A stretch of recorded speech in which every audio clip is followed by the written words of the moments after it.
वाल्मिक कराडच्या बातम्या पाहिल्या म्हणून अशोक मोहिते नावाच्या तरुणाला मारहाण, तुझा संतोष देशमुख करू, मारहाण करणाऱ्यांकडून धमकी. अंबेजोगाई शासकीय रुग्णालयामध्ये तरुणावर उपचार. अशोक मोहितेला मारहाण करणारे तरुण आरोपी कृष्णा आंधळेचे मित्र वैजनाथ बांगर, अभिषेक सानपच्या स्टेटसवर आंधळेचा फोटो. दोन्ही तरुणांनी कृष्णा आंधळेच्या वाढदिवसाच्या निमित्तानं स्टेटस ठेवलेलं. राहुल सोलापूरकर जिथे दिसेल तिथे ठेचा, अशानं गोळ्या घातल्या पाहिजेत. शिवरायांबाबत राहुल सोलापूरकरच्या वादग्रस्त विधानानंतर छत्रपती उदयनराजे आक्रमक. राहुल सोलापूरकर ही औरंगजेबाची औलाद. फडणवीसांनी अशा लोकांवर देशद्रोहाचा गुन्हा दाखल करावा. खासदार उदयनराजे भोसलेंची मागणी. राज्यामधील जीबीएस आजाराचा वाढता प्रादुर्भाव. रुग्णसंख्या 170 वर. बाधितांपैकी 109 जणांवर रुग्णालयामध्ये उपचार सुरू. 61 रुग्ण आयसीयूमध्ये, 20 व्हेंटिलेटरवर. तर आतापर्यंत 5 जणांचा मृत्यू झाल्याची माहिती. आदित्य ठाकरेंना ताब्यात घेऊन चौकशीची गरज का? पटवून द्या. हायकोर्टाकडून याचिकाकर्त्यांना 2 आठवड्यांची मुदत. दिशा सालियन प्रकरणामध्ये आदित्य ठाकरेंच्या चौकशीची याचिकेमधून मागणी.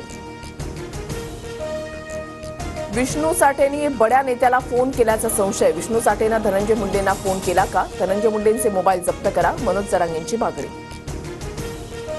रायगडचं पालकमंत्रीपद गोगावलेंना मिळावं हा आमचा हट्ट. रायगड जिल्ह्यामध्ये शिवसेनेचे 3 आमदार. मंत्री गुलाबराव पाटील यांचं वक्तव्य. कळवा, मुंब्रा आणि दिवा इथे शुक्रवारी पाणी पुरवठा बंद राहणार. एमआयडीसीच्या जलवाहिनीवर तातडीची दुरुस्ती करण्यात येणार. 24 तास पाणी पुरवठा बंद राहणार. कल्याण कोळसेवाडी अत्याचार आणि हत्या प्रकरण. आरोपींच्या विरोधात येत्या आठवड्याभरामध्ये आरोपपत्र दाखल करणार. खटला जलदगती न्यायालयामध्ये चालून कठोरात कठोर शिक्षा होईल. या दृष्टीनं तपास पूर्ण. पोलीस उपायुक्त अतुल झेंडे यांची माहिती. कल्याण शिळफाटा रोडवर रात्री 12 पासून 5 दिवस जड वाहनांना बंदी. निळजेजवळच्या पुलाच्या पुनर्बांधणीसाठी 5 दिवस वाहतुकीमध्ये बदल. 10 फेब्रुवारीपर्यंत जड वाहनांनी पर्यायी मार्गाचा वापर करण्याचं आवाहन.